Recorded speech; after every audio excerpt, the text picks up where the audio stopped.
Salam alaihim bisem Yesua Hamasyah. Assalamualaikum warahmatullahi Isa Al-Masih. True God Jesus Christ bless you all. Yi Yesus Jidu Deminggi Ansin.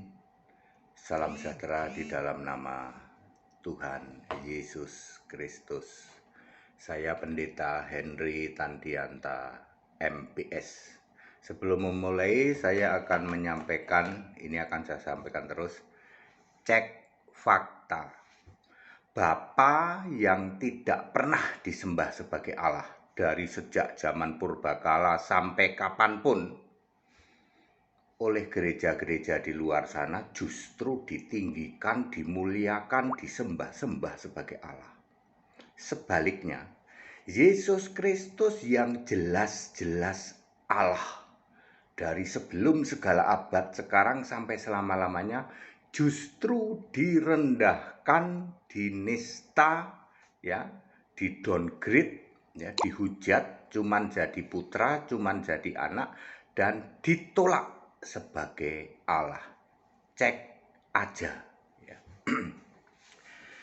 Bapak Ibu Saudara, saya Pendeta Henry Tandianta MPS. Kita Indonesia, kita Pancasila, ya. Toleransi harus, keberagaman wajib disyukuri. Saya ditanya sama orang Muslim, ya. Nggak apa-apa, saya seneng kalau kayak gini, ya. Nanyanya kayak gini. Andaikan pertanyaan ini ditanyakan ke Nasrani garis keras, ya toh. Orang-orang dari kelompok Nasrani yang garis keras, yang mempersiapkan orang-orang seperti Saifuddin Ibrahim, MKC, gereja-gereja yang memfasilitasi orang-orang menjadi seperti Saifuddin Ibrahim, MKC, kemudian yang lain-lain, yang garis keras itu, ya. Kalau pertanyaan ini disampaikan ke mereka, ini wah, bisa berhari-hari ini, ya. Begini judulnya, 9 bukti Alkitab mustahil palsu. Pak Pendeta HTD bisa memberi bukti ke kami, Pak, bahwa Alkitab itu tidak palsu, ya. Alkitab itu seluruhnya firman Allah, bukan sekedar mengandung sebagian firman Allah lalu sebagian yang lain bukan firman Allah. Baik, Bapak Ibu Saudara, sebelum membahas soal Alkitab ini yang mustahil palsu, saya menyampaikan 9 bukti. Saya ingin membuat petunjuk begini, ya. Alkitab itu ditulis berdasar, ya, 3 parameter ini. 1, ilham Allah. 2 Timotius 3 ayat 16, segala tulisan yang diilhamkan Allah. Ya, pertama, Alkitab itu ditulis berdasar ilham Allah.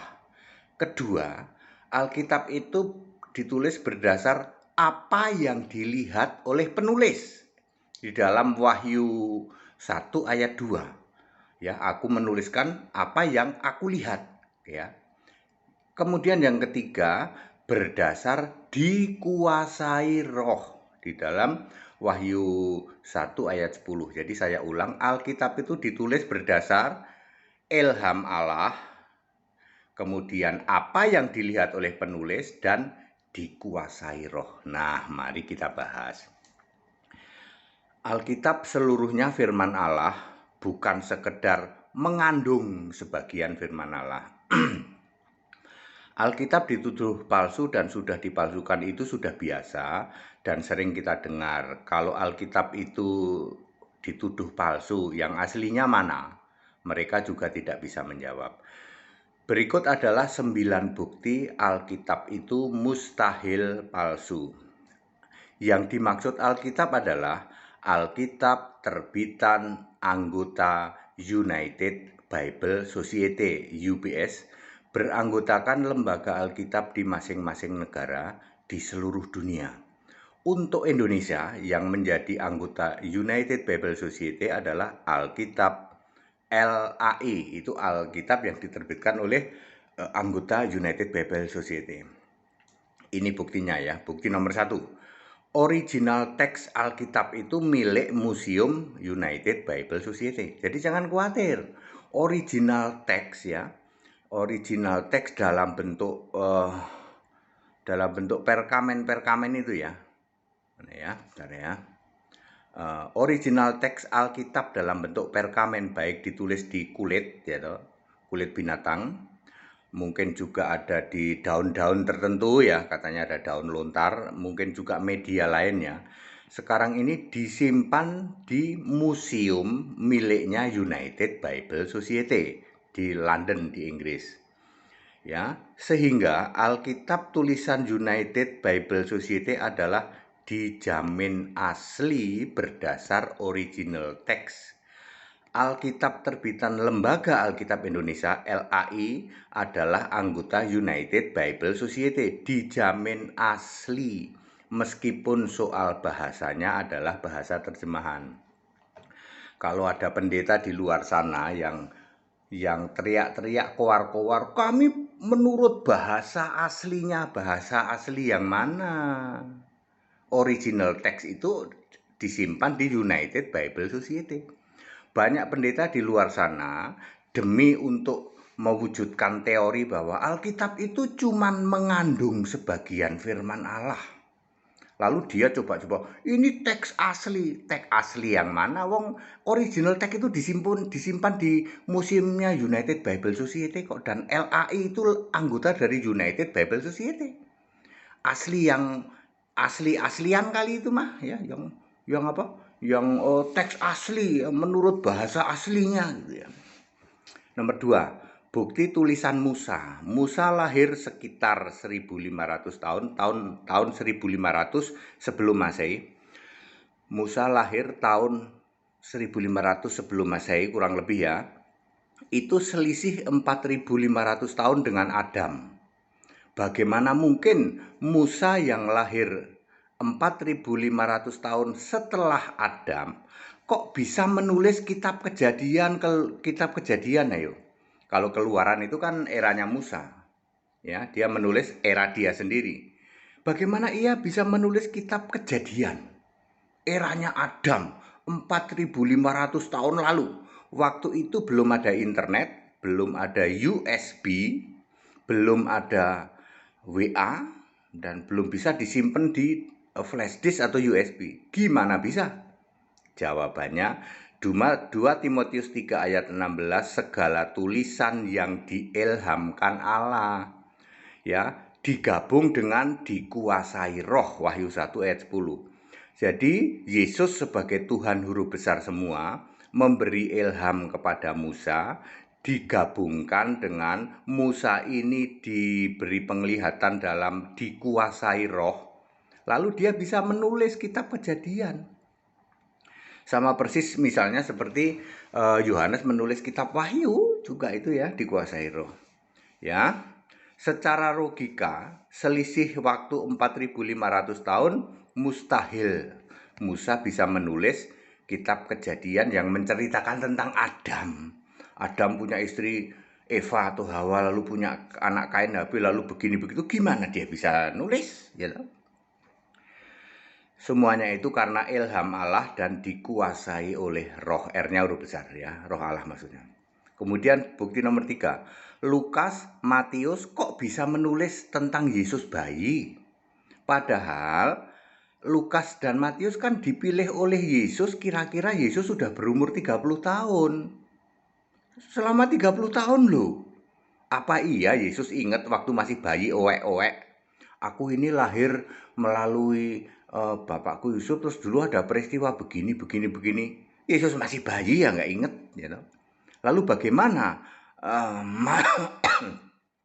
Lukas dan Matius kok bisa menulis Yesus bayi? You know? Emangnya Lukas dan Matius pernah lihat gitu Yesus bayi lahir terus dia nengok gitu? Wong Lukas dan Matius itu dipilih oleh Yesus setelah Yesus berumur 30 tahun. Matius adalah bagian dari 12 rasul, Lukas adalah bagian dari 70 rasul, 70 murid sama, ya. Jawabannya 2 Timotius 3 ayat 16, karena baik Matius maupun Lukas diberi ilham dari Allah, digabung dengan penglihatan apa yang dilihat oleh Lukas maupun dilihat oleh Matius, digabung lagi dikuasai roh. Jadi 3 cara penulisan ada ini dilakukan oleh Matius dan Lukas, yaitu diilhamkan dari Allah, benar, ditambah lagi apa yang dia lihat ya sesuai dengan Wahyu 1 ayat 2, dan dia sendiri dikuasai roh sehingga bisa menulis seperti itu. Nomor 4, Alkitab tidak saling tabrak ayat, baik perjanjian lama dan perjanjian baru. Perjanjian lama yang 6.000 tahun sebelum perjanjian baru tidak tabrakan dengan ayat di perjanjian baru. Ya. Ya, tidak tabrakan ya. Kenapa tidak tabrakan? Karena semua diilhamkan oleh Allah dan dikuasai oleh roh. Mustahil wong itu ilham Allah dan dikuasai roh kok saling tabrakan ya. Karena Alkitab ini adalah dari firman Allah, full semuanya firman Allah, maka nggak tabrakan. Sepinter-pinternya orang ngarang pasti tabrakan nih ya. Apalagi perjanjian lama dengan perjanjian baru. Nomor 5, Kitab Wahyu adalah kunci jawaban. Kitab Wahyu adalah kunci jawaban untuk hal-hal yang belum dipahami, dan Kitab Wahyu sebagai kunci jawaban bisa menjawab pertanyaan keraguan-keraguan di ayat-ayat PL ya, dan ayat PB sebelum Kitab Wahyu, Matius, Markus, dan lain sebagainya. Nomor 6, Alkitab itu mustahil palsu karena Alkitab satu-satunya kitab suci di jagat raya. Ini menurut Alkitab loh ya. Lukas 24 ayat 44, Yesus menyebut tentang perjanjian lama, lalu Yeremia 31 ayat 33 maupun Ibrani 10 ayat 16, Yesus membuat perjanjian baru. Jadi perjanjian lama dan perjanjian baru itulah kitab suci. Wahyu 20 ayat 12, saat penghakiman dibuka semua kitab, tidak pakai suci. Ini bukti valid bahwa Alkitab satu-satunya kitab suci di jagat raya ini. Namanya juga satu-satunya kitab suci, mustahil palsu. Semua ini menurut Alkitab. Tapi kalau menurut Anda, silahkan ya toh. Nomor 7, Alkitab sebagai kitab suci banyak dicomot-comot, banyak ditiru. Semua sudah tahu Alkitab yang asli ini ya, yang diyakini asli, makanya banyak tokoh dicomot, ditiru. Banyak kisah-kisah tentang tokoh ditiru juga. Ya, kemudian ya dan lain sebagainya. Itu justru bukti Alkitab itu asli kontennya, soal bahasanya bisa saja bahasa masing-masing negara. Nomor 8, Tritunggal yang dianut oleh sekte Nasrani tidak mengakui Alkitab seluruhnya firman Allah.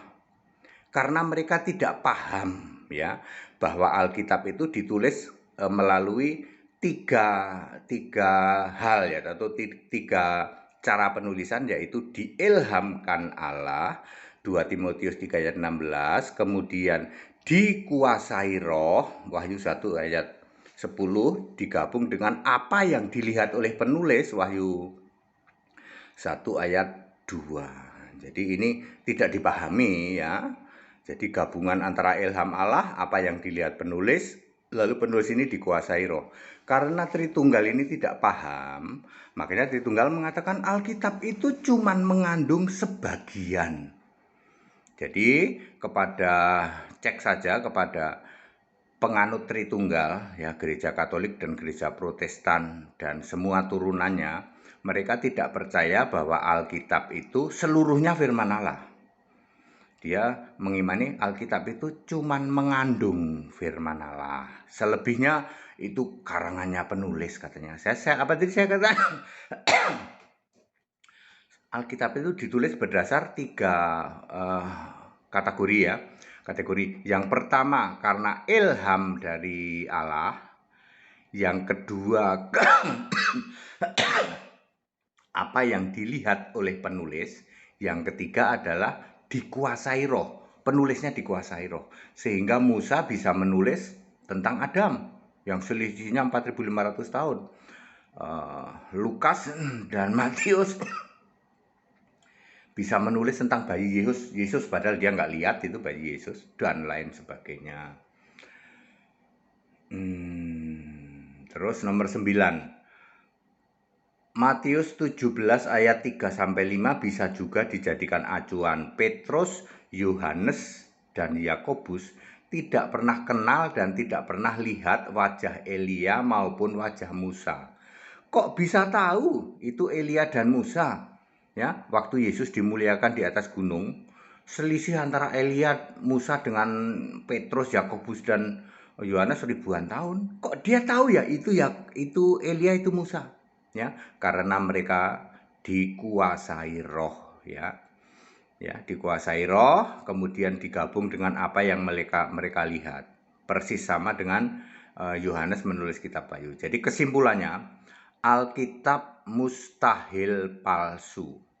Alkitab adalah seluruhnya firman Allah.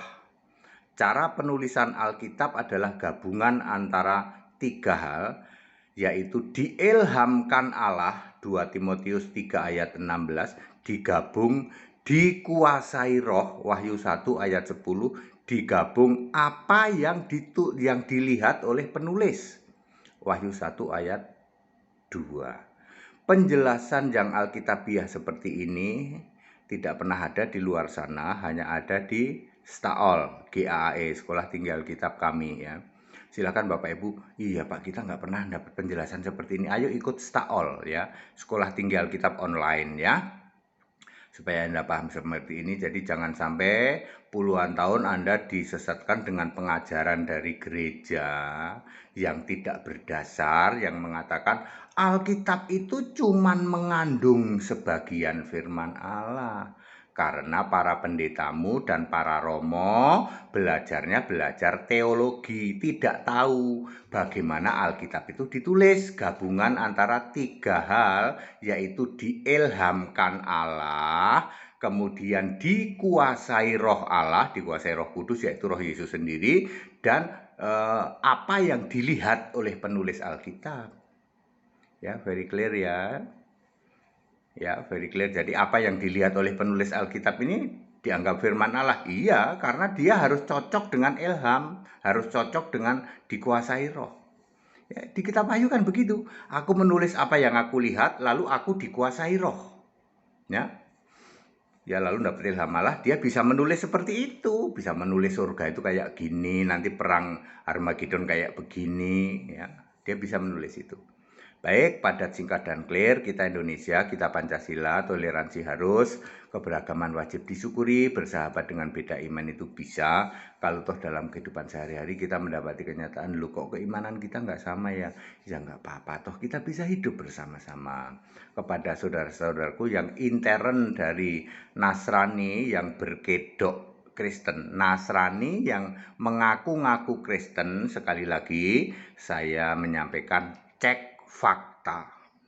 Bapa yang tidak pernah jadi Allah, baik zaman purbakala sampai kapanpun, Bapa ini tidak pernah jadi Allah dan tidak pernah disembah sebagai Allah oleh gereja-gereja yang menamakan dirinya Tritunggal. Justru Bapa ini disembah sebagai Allah, ditinggikan, dimuliakan.